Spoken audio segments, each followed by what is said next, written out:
The Hamas official said on Tuesday Egypt had brokered a Gaza ceasefire deal that would go into effect within hours, but a spokesman for Israeli Prime Minister Benjamin Netanyahu said we're not there yet.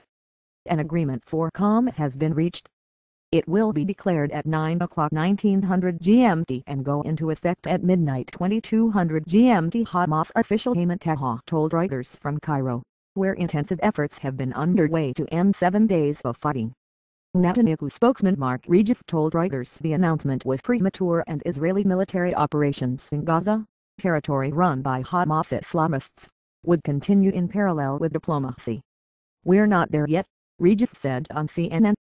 The ball's still in play. U.S. Secretary of State Hillary Clinton was heading to the region from Asia and was expected in Jerusalem late on Tuesday to meet Netanyahu. Both Israel and the United States have said they preferred a diplomatic solution to the Gaza crisis to a possible Israeli ground operation in the densely populated enclave of 1.7 million Palestinians.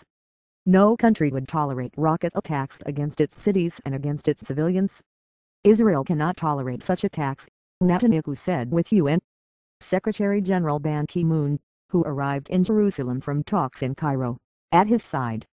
If a long-term solution can be put in place through diplomatic means, then Israel would be a willing partner to such a solution, he said.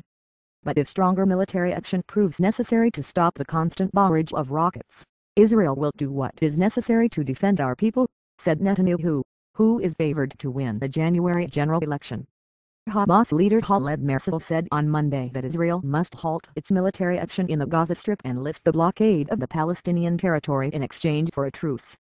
Hours before the Hamas official said an agreement had been clinched, Egypt's state media quoted Egyptian President Mohamed Morsi as saying that the farce of Israeli aggression against the Gaza Strip will end on Tuesday.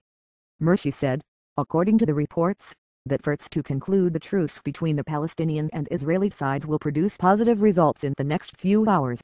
Israel pressed on with airstrikes and Palestinian rockets flashed across the border on Tuesday.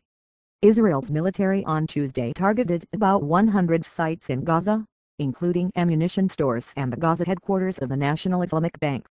Gaza's Hamas-run health ministry said 6 Palestinians were killed. Israeli police said more than 150 rockets were fired from Gaza by late afternoon, many of them intercepted by Israel's Iron Dome system. 10 people were wounded in Israel, the military and an ambulance service said. Medical officials in Gaza said 126 Palestinians have died in a week of fighting, the majority of them civilians, including 27 children. 3 Israelis died last week when a rocket from Gaza struck their house. Hamas targets Jerusalem. In an attack claimed in Gaza by Hamas's armed wing, a longer-range rocket targeted Jerusalem on Tuesday for the second time since Israel launched the air offensive with the declared aim of deterring Palestinian militants from launching rocket salvos that have plagued its south for years. The rocket, which fell harmlessly in the occupied West Bank, triggered warning sirens in the Holy City about the time Ban arrived in Jerusalem for truce discussions. In the Gaza Strip on Tuesday, Hamas executed 6 alleged collaborators, whom a security source quoted by the Hamas AQC radio said were caught red-handed with filming equipment to take footage of positions. The radio said they were shot. A delegation of 9 Arab ministers, led by the Egyptian foreign minister, visited Gaza in the further signal of heightened Arab solidarity with the Palestinians. Fortified by the ascendancy of fellow Islamists in Egypt and elsewhere, and courted by Sunni Arab leaders in the Gulf keen to draw the Palestinian group away from old ties to Shiite Iran, Hamas has tested its room for maneuver, as well as longer-range rockets that have also reached the Tel Aviv metropolis. Egypt, Gaza's other neighbor and the biggest Arab nation, has been a key player in efforts to end the most serious fighting between Israel and Palestinian militants since a 3-week Israeli invasion of the enclave in the winter of 2008-9. The ousting of U.S. ally Hosni Mubarak in Egypt and the election of Morsi is part of a dramatic reshaping of the Middle East wrought by Arab uprisings and now affecting the Israeli-Palestinian conflict. Morsi, whose Muslim Brotherhood was mentor to the founders of Hamas, on Monday took a call from Obama, who told him Hamas must stop rocket fire into Israel, effectively endorsing Israel's stated aim in launching the offensive last week. Obama also said he regretted civilian deaths, which have been predominantly among the Palestinians. Mursi has warned Netanyahu of serious consequences from an invasion of the kind that killed more than 1,400 people in Gaza 4 years ago.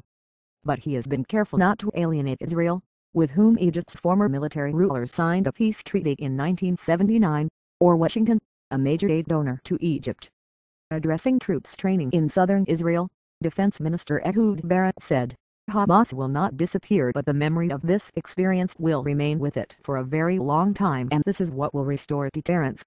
But he said, "Quiet has not yet been achieved, and so we are continuing the offensive. There are also diplomatic contacts. Ignore that. You are here so that if the order for action must be given, you will act."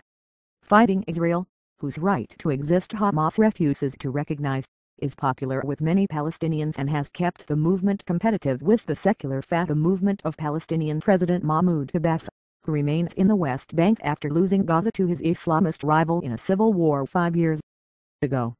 Hamas and the others, they're our sons and our brothers, we're fingers on the same hand, said 55-year-old Farah al-Satwafar, whose home was blasted by Israeli forces. "They fight for us and are martyred. They take losses and we sacrifice too." Along Israel's sandy, fenced-off border with the Gaza Strip, tanks, artillery and infantry massed in field encampments awaiting any orders to go in. Some 45,000 reserve troops have been called up since the offensive was launched.